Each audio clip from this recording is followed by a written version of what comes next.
I want to say first that I'm not the kind of person this happens to.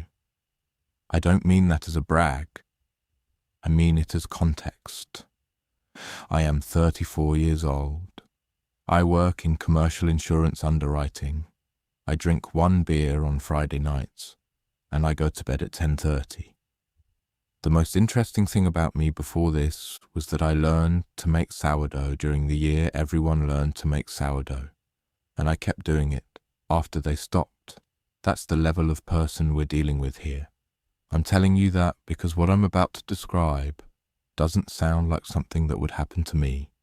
And if you told me a year ago that I'd be sitting at my kitchen table at 2 a.m. trying to write it down, I would have laughed and gone back to my novel. But here I am.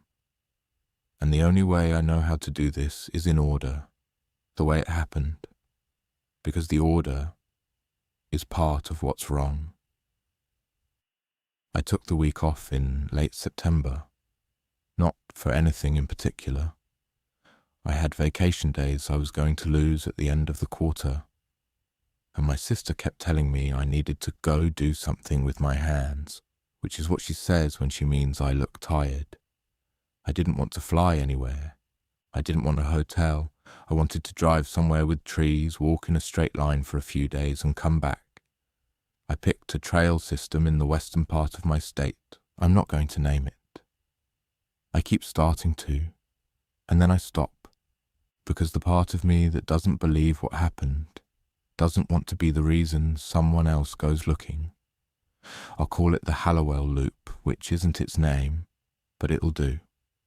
It's a moderate 3-day backcountry route through mixed hardwood forest and a few ridge sections, about 42 miles total if you do the whole circuit.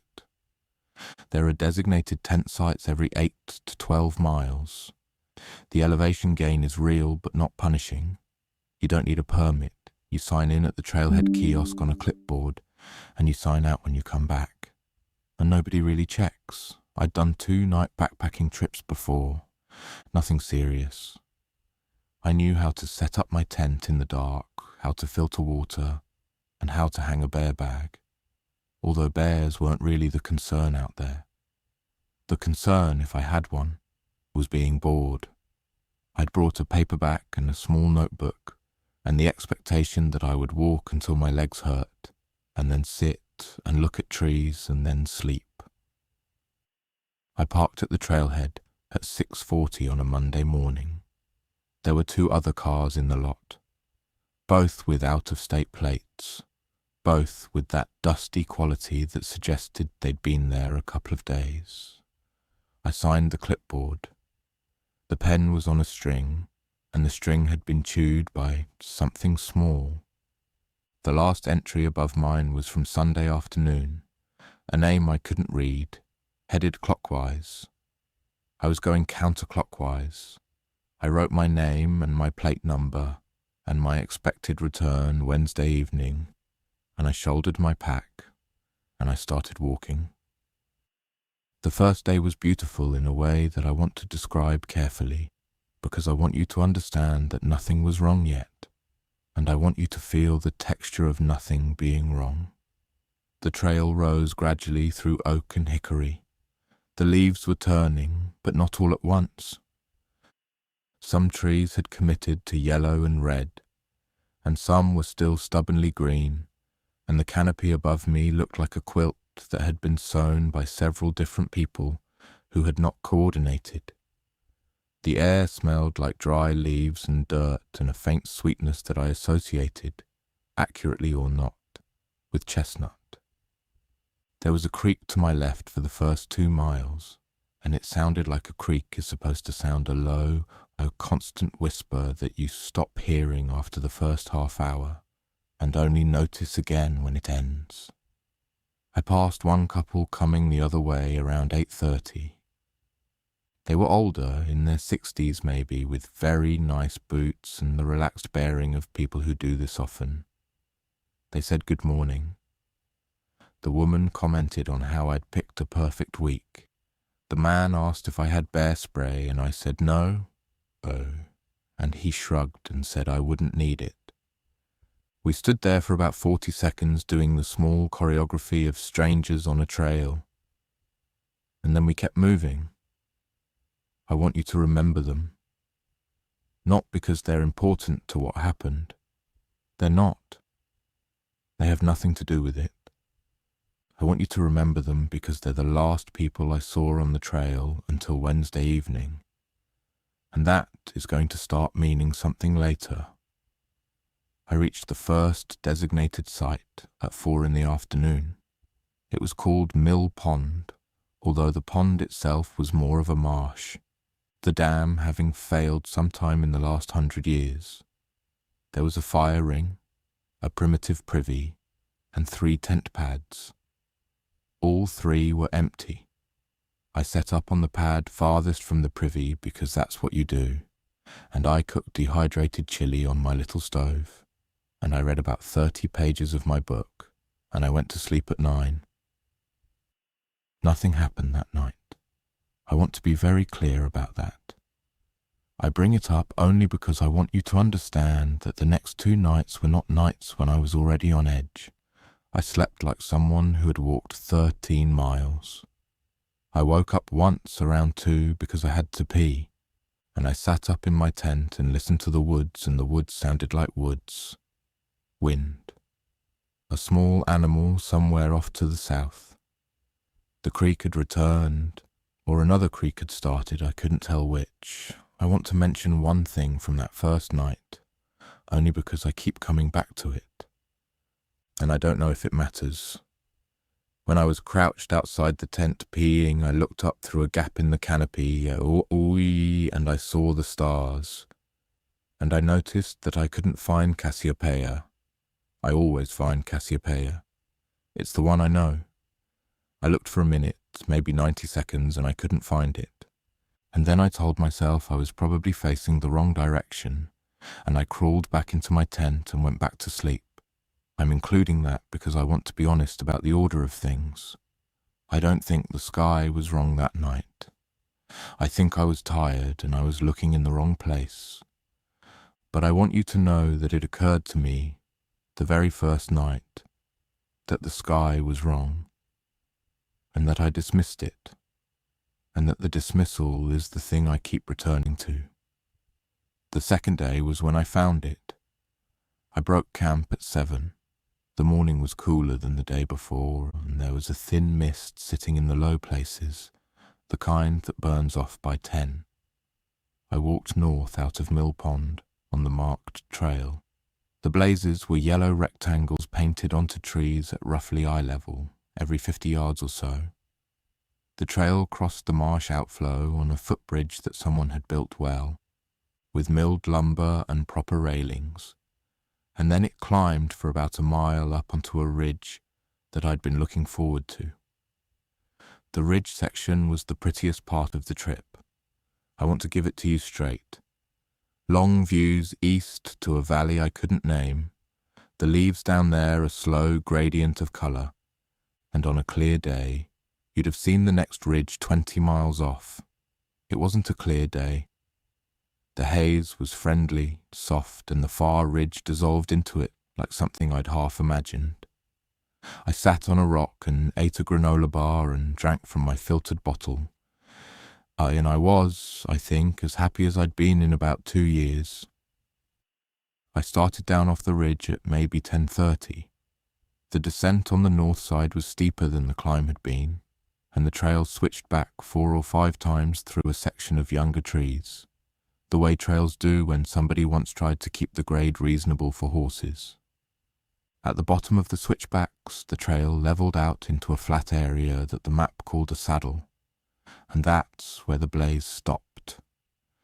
I want to be precise about this because the precision is going to start to fail later, and I want there to be one clean version on the record.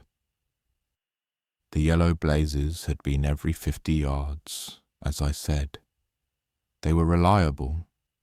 I'd been half noticing them all morning, the way you half notice mile markers on a highway. At the bottom of the switchbacks, I passed a blaze on a beech tree. I remember the beech specifically because the bark had old initials carved into it. the letters G and a heart and what might have been an M, weathered to the point of being almost smooth. I touched it as I walked by. It was warm from the sun. After that beach, I walked. The trail was clear underfoot, soft leaves over packed dirt, the path obvious enough that I wasn't really watching for blazes. I walked for what I would have estimated as 10 minutes. I came to a fork. There was no fork on my map. I want to say that calmly. There was no fork on my map. The Hallowell loop on the section I was on did not branch. It went north through the saddle, crossed a small stream, and climbed back up to the next ridge. That's it. No spur trails, no connecting paths. I'd looked at the map 4 or 5 times that morning out of habit, and I was sure of it. But there was a fork. The main trail, the one I was on, continued straight ahead. Packed dirt, leaves, slight depression where boots had worn it. And another path, narrower but visible, went off to the right into a stand of hemlocks. The hemlocks were dark and close, and the path went into them at an angle that suggested it had been there for a long time. There were no blazes on either branch. I stopped. I checked my map. I checked my compass, which I rarely needed but had brought anyway. The compass said the main trail was running northeast, which matched the map. The fork went east. The map had nothing east. I stood there for a long time, probably 3 or 4 minutes, although standing still in the woods has a way of stretching. I'll tell you what I was thinking, because I want you to know that I was not someone who was looking for an adventure. I was thinking that the fork was probably an old logging road or a herd path that had gotten established enough to look like a trail, and that I should ignore it and keep going. I was thinking that the smart thing to do was not to investigate. I was thinking about the older couple from the day before and how the man had asked me about bear spray, and I felt briefly like I was being watched, and I dismissed that too. I want to be honest. I almost walked past it. I had already taken 3 steps up the main trail when I stopped and turned around and looked at the fork again, and I thought, I have a whole afternoon. I have water. I have my phone with the GPS app. I'll walk in 10 minutes and turn around and come back. That's it. 10 minutes. I'm not going to pretend that decision was forced on me. I made it. I want to own that. I took the fork. The hemlock stand was darker inside than it had looked from the entrance. Hemlocks do that. They drop a thick mat of needles that nothing else grows through, and the canopy is dense enough that the light underneath has a green underwater quality. The temperature dropped noticeably when I stepped in, the way it does when going into a basement. The path was clear under my feet, soft, no roots, almost too clean, in a way that I noticed and dismissed and noticed and dismissed. I walked for what I told myself was 10 minutes, but it was probably closer to 20. The path didn't branch again. It didn't climb or descend. It just went, in a straight line through the hemlocks. And the hemlocks didn't end the way hemlock stands usually do, with a gradual transition into mixed hardwood. They just kept going. I started to feel the first edge of something. Not fear, not yet. Just the small physical wrongness of having walked further than I'd meant to, and not having a clear marker for where the wrongness had started. I checked my phone. The GPS app showed me as a small blue dot in the middle of green nothing. The dot was where I expected it to be, more or less. The trail I was on did not appear on the app. That wasn't surprising, most spur trails and old roads don't. But the green nothing extended for miles in every direction, and seeing that green nothing on the screen made me feel, for the first time, the actual size of where I was. I told myself I'd turn around at the next visible landmark. The landmark, when I came to it, was the thing I couldn't explain. The hemlocks ended. They didn't think. They ended. There was a line perfectly straight, running perpendicular to my path, where the hemlocks stopped. On the far side of the line was an open area, roughly circular, maybe 80 feet across. The ground in the open area was bare, not dirt exactly, but a fine, pale grey substrate that looked almost like sand, and almost like ash, and almost like neither. No plants, no leaves. Nothing had blown into it from the surrounding forest, although the wind that day would have pushed leaves into it from at least 3 directions. In the centre of the clearing was the thing. I'm going to try to describe it, and I'm going to fail, and I want you to know in advance that I'm going to fail. It was about the size of a small car. It was sitting on the grey substrate. It had a shape that, if you forced me to give you a shape, I would call vaguely ovoid, wider than it was tall, longer than it was wide, with a smooth surface that wasn't quite curved and wasn't quite faceted. The surface was the colour of wet slate, but not uniformly. There were regions of it that were slightly darker and regions that were slightly lighter, and the regions did not stay in the same places when I looked away and looked back. I noticed that immediately. It was the first thing I noticed, before I noticed anything else, and it was the thing that stopped me at the edge of the clearing instead of letting me walk closer. It wasn't a rock. I want to be clear about that. I have seen a lot of rocks. This wasn't one. It didn't have the geological context. There was no outcrop nearby, no other stones, nothing that suggested it had come from the ground it was sitting on. It also wasn't metal. It didn't catch light the way metal does. It didn't catch light at all, really. It absorbed it in a soft way, like wool. It also wasn't growing there, although when I tell you that, I'll tell you why I'm sure, because I'm not sure of much else. There was no disturbance in the grey substrate around its base. The substrate met the object in a perfect line, the way a coin meets a tabletop. If the object had been pushed up from below, there would have been a rim of displaced material. If it had fallen from above, there would have been an impact pattern. There was nothing. It was sitting there the way a thing sits in a photograph, placed, finished, intentional. I stood at the edge of the hemlocks for a long time.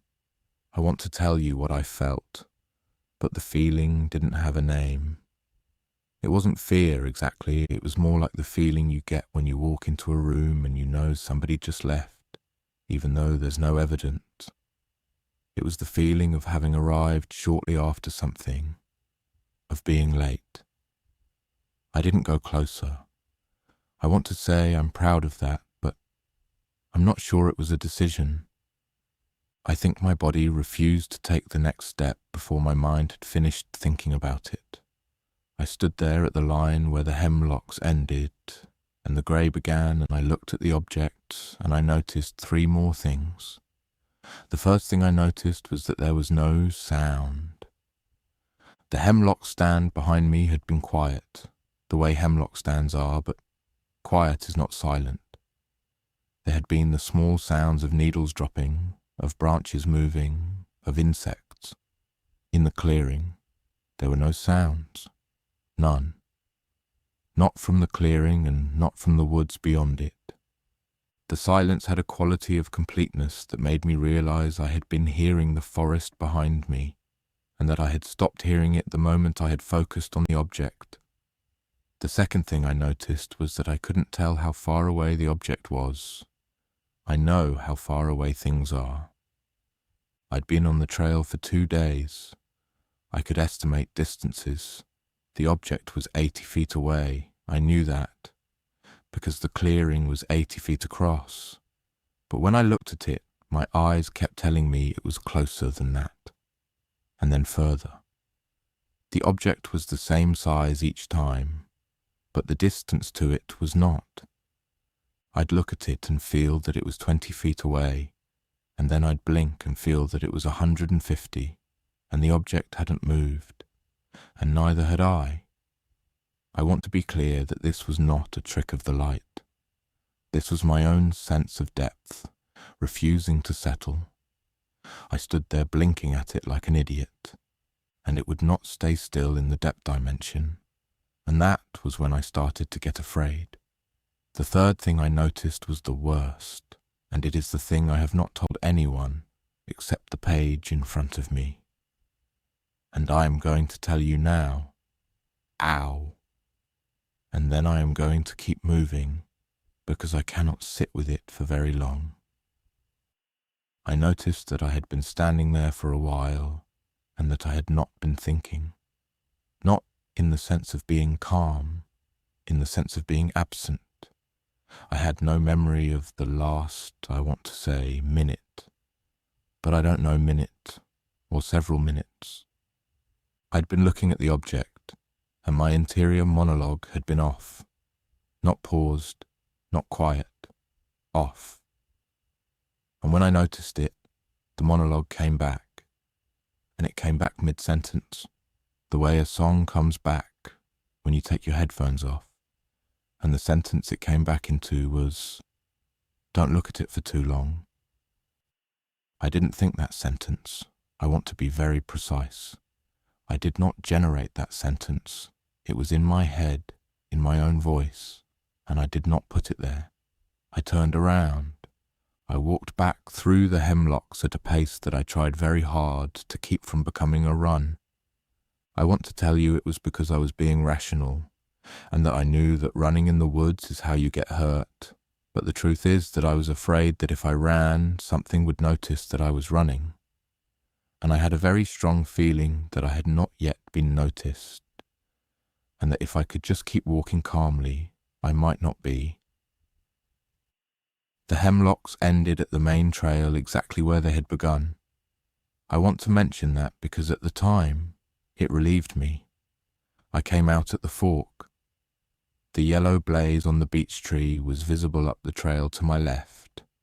I turned right and walked north on the marked path, and within 5 minutes the woods around me sounded like woods again, and I sat down on a fallen log and put my head between my knees and breathed for a while. I want to tell you that I went back to the fork the next morning to mark it, and that I never found it. That would be a clean story. The truth is messier. I did not go back. I walked north on the marked trail, and I reached the second designated site, which was called 2 Stumps, at about 4 in the afternoon, and I set up my tent, and I ate. And I did not sleep that night, not at all, and at 5 in the morning I broke camp in the dark, and I walked the remaining 16 miles back to my car in one push, and I drove home with my hands shaking on the steering wheel for the first 80 miles. That's what I did. I want you to have the real version.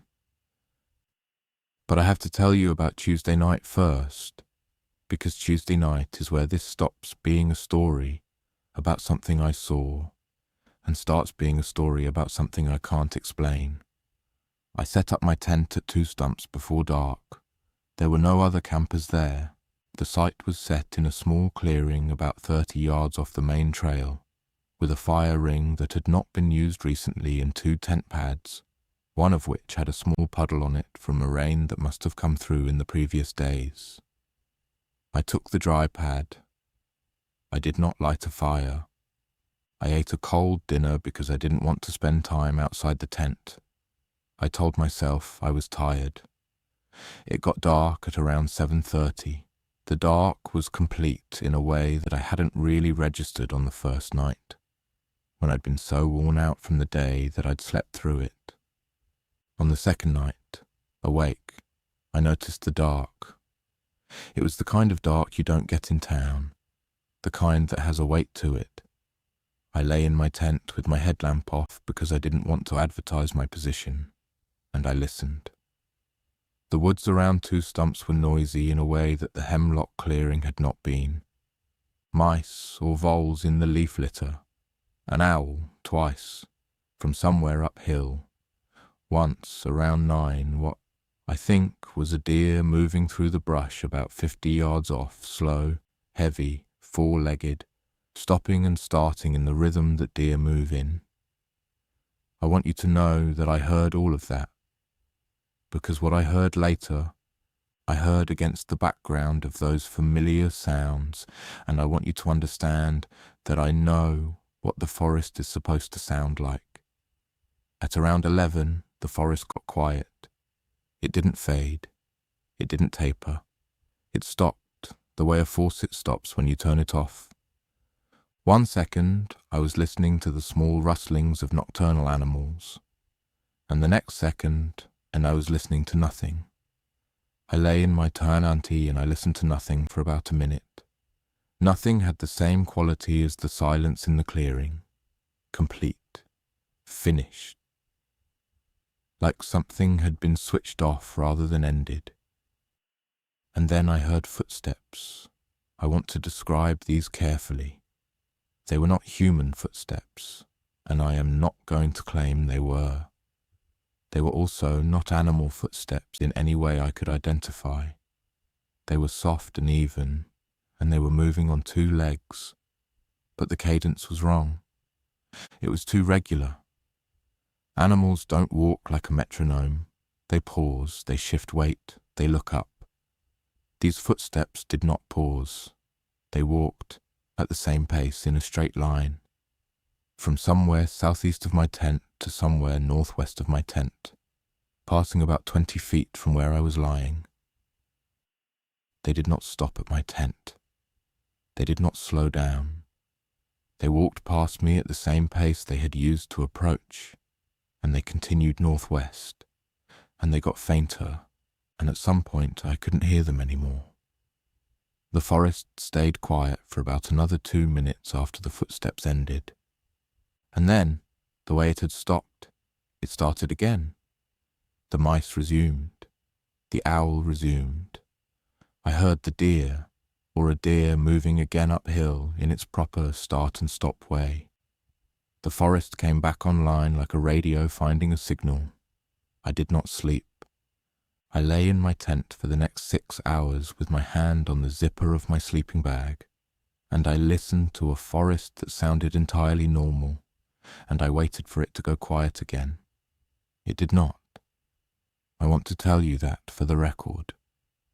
The thing that walked past my tent exactly once, and then the forest came back, and the rest of the night was, by any external measure, an ordinary night in the woods. I broke camp at 5. The sky was still black. I used my headlamp because I had no choice, and I felt very exposed doing it. The small cone of light a flag, announcing my position. I packed faster than I have ever packed. I left the tent stakes in the ground because I couldn't get one of them out, and I didn't want to spend the time. I walked back to the main trail by the light of my headlamp, and I started south. The walk out took me 11 hours. I will not pretend it was a peaceful 11 hours. I will tell you that nothing happened in those 11 hours. I will tell you that I did not see another person, although I did see, and this is what I keep coming back to. I did see, around mile 8 of the morning, on a tree about 4 feet off the trail, at roughly eye level, a fresh-looking blaze in yellow paint that should not have been there. I'm going to explain why I say should not have been there, because the explanation matters. The yellow blazes on the Hallowell Loop are square. They're maintained by a volunteer trail crew, and the crew uses a stencil. The blazes are all the same size, roughly 4 inches on a side, and they all have the same slightly rounded corners that the stencil produces. They are repainted, judging by the variation in fade, on a rough schedule of every 5 to 7 years. The blaze I saw on the way out was not square. It was a yellow rectangle, taller than it was wide, with sharp corners. It was painted onto a young maple, which the regular blazes had avoided because they were painted on mature trees. It was at a height that suggested it had been painted by someone shorter than the volunteers who normally do this work, or by someone who had not been standing on the ground when they painted it. The paint was wet. I touched it. I want to be honest about that. I touched it with 2 fingers, and my fingertips came back yellow. And the yellow was the consistency of fresh paint and not of anything else. I walked the next 34 miles of the trail without seeing another blaze of that shape, and I have spent the months since trying to convince myself that I imagined the wetness, that the paint was simply newer than the others, that a volunteer had come through recently with a slightly different stencil and a slightly different sense of where to put it. I have not convinced myself. I reached my car at 4:15 on Wednesday afternoon, a full day earlier than I'd told the clipboard I'd be back. The clipboard was still there. I signed myself out. I wrote my actual return time. Above my entry, where the older couple had signed in on Sunday, and there was now a sign outline in their handwriting from Tuesday morning. They had finished their loop and gone home. Below my entry, between my sign-in and my sign-out, no one else had signed in. I want to repeat that because it is the thing I have the hardest time with. In the 3 days I was on the Hallowell loop, no one signed the clipboard except me and the older couple. I was alone on that trail in a way I had not been alone on a trail before. Whatever walked past my tent on Tuesday night did not belong to another camper. There was no other camper. I drove home. I want to compress the drive because nothing in particular happened on it. Although I want to mention that I cried for about 20 minutes somewhere around the state line, and I don't know exactly why. I think I cried because I was safe, and the safety had a quality of permission to feel what I'd been pushing down for 30 hours. I think I also cried because I knew, even then, that the safety was not going to be the end of it. I got home at 11 that night. I unloaded my pack on the kitchen floor, and I stood under the shower for 40 minutes, and I went to bed, and I slept for 14 hours. When I woke up on Thursday afternoon, the first thing I did was check my phone. I had taken 3 photographs in the clearing before I turned around. I want to tell you what I did with them and what I found. I had taken the photographs from the edge of the hemlocks where I'd been standing. I'd taken them by holding my phone up at chest level and tapping the shutter without really aiming, because I had not wanted to look at the object through the screen, which felt, at the time, like it would have been worse than looking at it directly. I remembered the moment of taking them. I remembered the soft click of the shutter, the little flash of the captured image on the screen. When I opened my photo roll on Thursday afternoon, the 3 photographs were there. They were time-stamped correctly. The location data placed them in the right part of the state. They were the only photographs I'd taken on the whole trip, because the rest of the trip had been the kind of thing where I'd forgotten I had a camera. The photographs showed the hemlock stand. They showed the dark inside of the hemlocks, the soft floor and the trunks. They showed the line where the hemlocks ended. They did not show the clearing. I want to describe this carefully because I have looked at these photographs perhaps 200 times now, and I am still not sure how to describe what they show. In all 3 images, the hemlocks end exactly where I remember them ending. The line is there. The line is real. On the far side of the line, in all 3 images, there is more forest, mixed hardwood, leaves, the same kind of woods I'd been walking through all day. No grey substrate, no object, no clearing. I want to say that the photographs are fake, or that I misremember where I was standing when I took them, or that the lens did something I don't understand. I cannot say any of those things honestly, The photographs are mine. They are time-stamped to the minute I remember taking them. They show the forest I was looking at, except for the part of the forest that was not, in the photographs, a forest. I sat at my kitchen table on Thursday afternoon, and I looked at those 3 photographs for about an hour, and I came to a conclusion that I want to share with you because I think it is the most honest thing I can offer.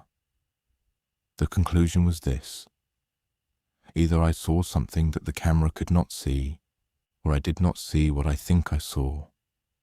Both of those options were unbearable to me in different ways.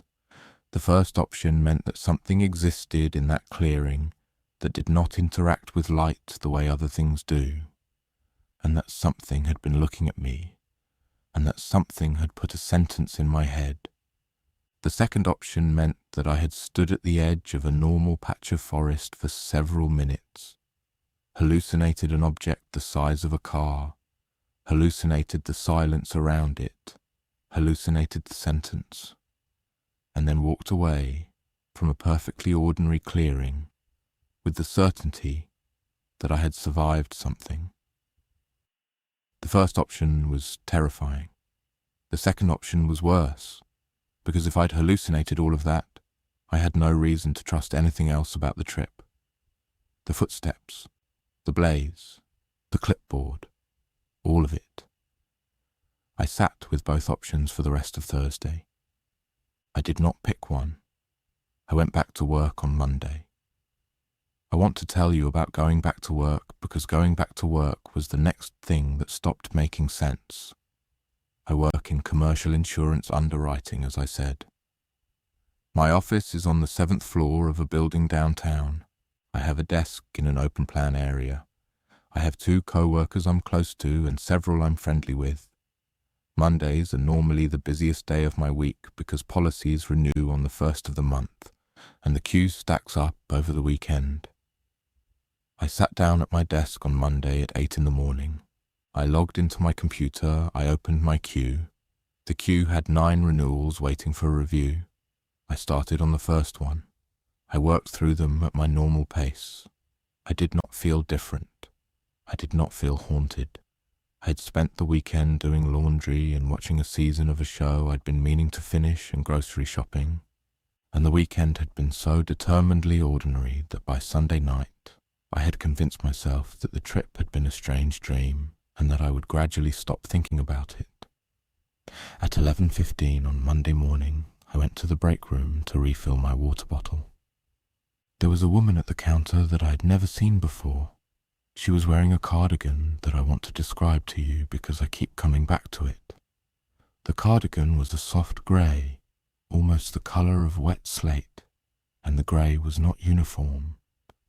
There were regions of it that were slightly darker and regions that were slightly lighter. She was filling a mug with hot water from the kettle.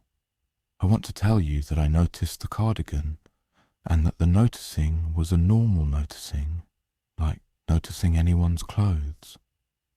But that's not what happened. What happened is that I saw the cardigan and my whole body went cold, and I could not for several seconds remember what I had come into the room for. The woman turned and saw me and smiled politely. She said good morning. She had a face that I cannot now describe to you, which I want to be honest about. I saw her face. I looked at her face, and I cannot now picture it. I can picture the cardigan precisely. I can picture the mug, which was white. I cannot picture the face. I said good morning back. My voice sounded normal. I filled my water bottle. She walked out of the break room. I stood there for a minute, and then I went back to my desk. I asked Jamie, who sits next to me, if there was a new hire on our floor. Jamie said no, not that he knew of. I asked if there had been any visitors that morning. Jamie said no. He asked me why. I said I'd seen someone in the break room I didn't recognize. Jamie shrugged and said maybe she was from another floor. People wonder. I went back to my work. I want to tell you that I forgot about her. I did not forget about her. I worked through my queue and I went to lunch and I came back and I worked through more of my queue.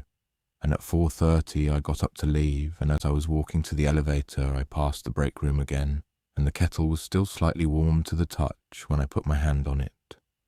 Although I had not seen anyone go into the break room since 11:15. I want to be reasonable about this. Kettles stay warm. People use kettles. Someone could have used it between 11:15 and 4:30 without my having seen them.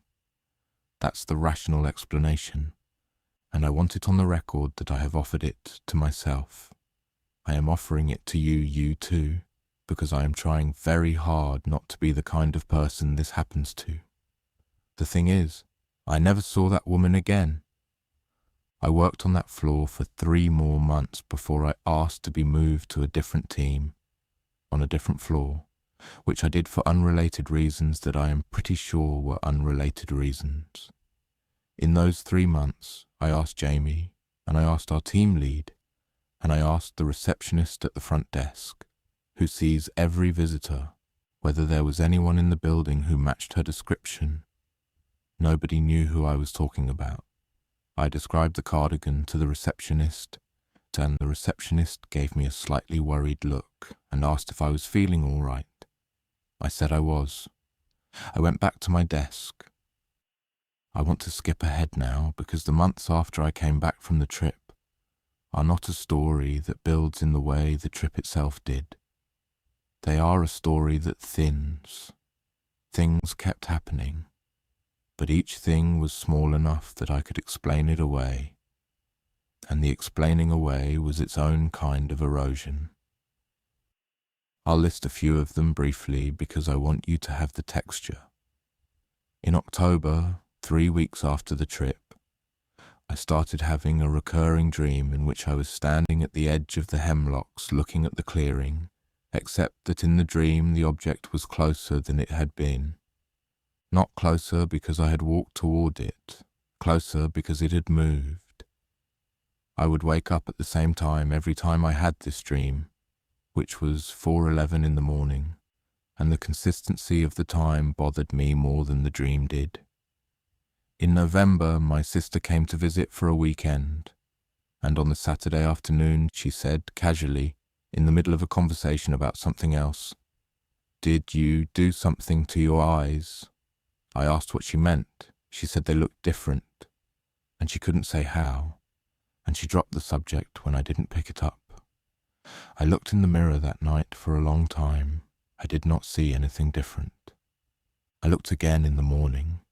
I still did not see anything different, but I have looked in the mirror more often since that weekend than I used to, and that itself is a change I cannot undo. In December, I went hiking again. I want to tell you that because I want you to know that I tried. I drove to a state park about an hour from my apartment on a Saturday, with a day pack and a sandwich and the deliberate intention of walking 3 miles on a flat, well-marked nature trail in the company of weekend families. I parked in the lot. I got out of the car. I walked to the trailhead. I stood at the trailhead. I could not walk into the woods. I want to be clear that this was not a panic attack. I was not hyperventilating. I was not afraid in any way I could point to. I simply could not make my body move forward into the trees. I stood at the edge of the trailhead for about 15 minutes, and then I walked back to my car and I drove home, and I have not been on a trail since. In January, I bought blackout curtains for my bedroom because I had started noticing that I could see the streetlight through the regular curtains, and that the streetlight between 2 and 4 in the morning sometimes flickered in a pattern that I could not stop counting. I am aware that streetlights flicker. I am aware that patterns in flickering are usually the brain doing what brains do. I bought the curtains anyway. They helped. In February, almost 5 months after the trip, I had the experience that I want to end this on, because it is the experience that I cannot file under any of the categories I have available to me. I was walking home from the grocery store on a Tuesday evening. It was about 6:30. The sun had set, but the sky was not fully dark. It was that deep blue dusk that lasts about 20 minutes this time of year. I was carrying 2 bags of groceries, one in each hand. I was 3 blocks from my apartment building. I passed a man on the sidewalk. He was walking the other way. I did not look directly at him because I do not look directly at strangers on sidewalks. I had the standard peripheral awareness of him adult, average height, dark coat, hat. He passed me. I kept walking. About 4 steps after he passed me, in my own voice, in my head, mid-sentence and the way it had happened in the clearing came. She's still looking.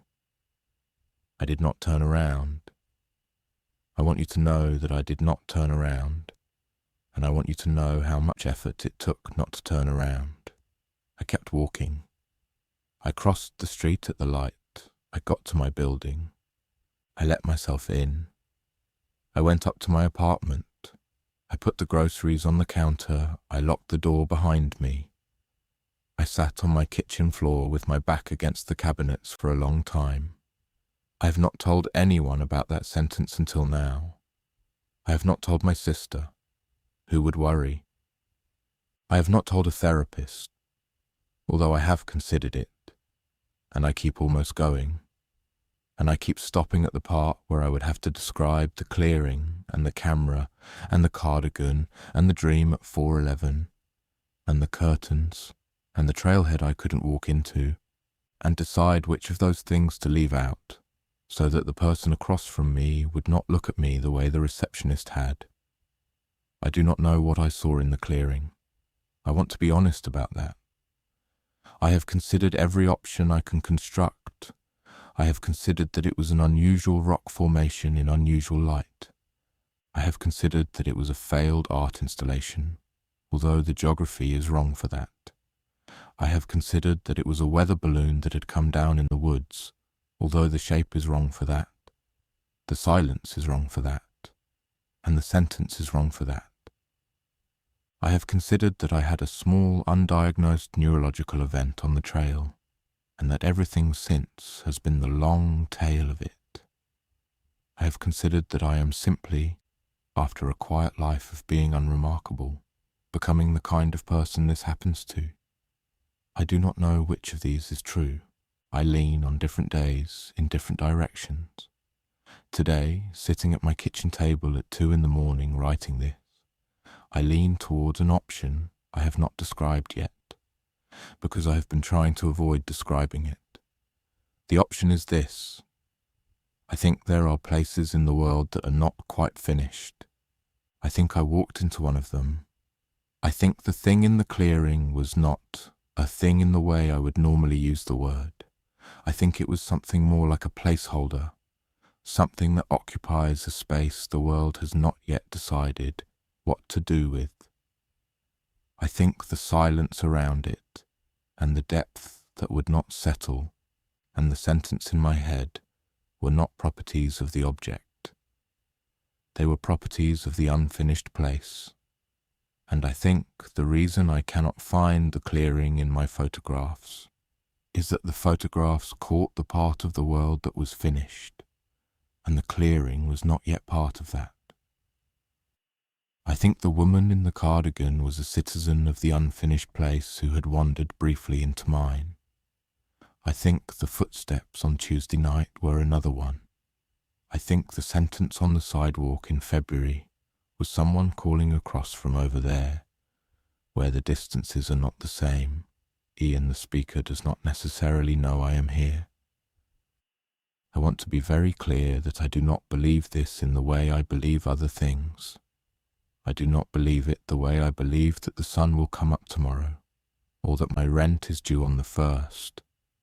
I believe it is the way you believe a thing you have constructed because you needed a container for an experience, and the container has the shape of the experience, and you cannot get the experience out of the container without breaking both. I'm going to stop writing in a few minutes and I am going to go to bed. I do not think I will sleep tonight, but I will lie down. Tomorrow I will go to work. I will sit at my desk on the new floor I have moved to, and I will process my cue. I will walk home in the evening, and if anyone passes me on the sidewalk, I will not look at them. I will make dinner. I will check that my door is locked twice, the way I do now. I will go to bed at a reasonable hour. The street light outside my window will be hidden behind the blackout curtains, and if it flickers, I will not see it, which is the best I have been able to do. I am writing this down because writing it down is the only thing I have not tried. I am not going to post it anywhere. I am not going to show it to my sister. I am going to put it in a drawer, and if someday, a long time from now, I read it again, I want to know what I thought tonight, in case I have stopped thinking it. Here is what I want you to take from this. If you are reading it, and I have to assume that if you are reading it, then something has happened, because I had decided to keep it in the drawer. If you go into the woods, stay on the trail. If you come to a fork that is not on your map, the fork is not for you. If you see a thing you cannot name, do not look at it for too long. The looking is the part that does something. Seeing is not the danger. The duration is the danger. If a sentence comes into your head in your own voice, and you did not put it there, do not answer it. Do not think back on it. Continue your own sentence, the one you were already thinking, as if the other sentence did not happen. I do not know if this works. I think it might. If you come home and something seems fine, be careful with the word fine. Fine is a wide word. There is a version of fine that is the absence of anything wrong, and there is a version of fine that is the presence of something that has not yet started. They look the same from the inside. I have been fine since September. I want very badly for that to be the first kind. I'm going to put down the pen now. The apartment is quiet. The curtains are drawn. The door is locked. My sister is asleep 400 miles away and does not know I am awake. The streetlight behind the curtains is doing whatever it is doing. I'm not going to count it. If you are reading this, I hope you stayed on the trail. I hope your photographs match what you remember. I hope when you got home the kettle was cold,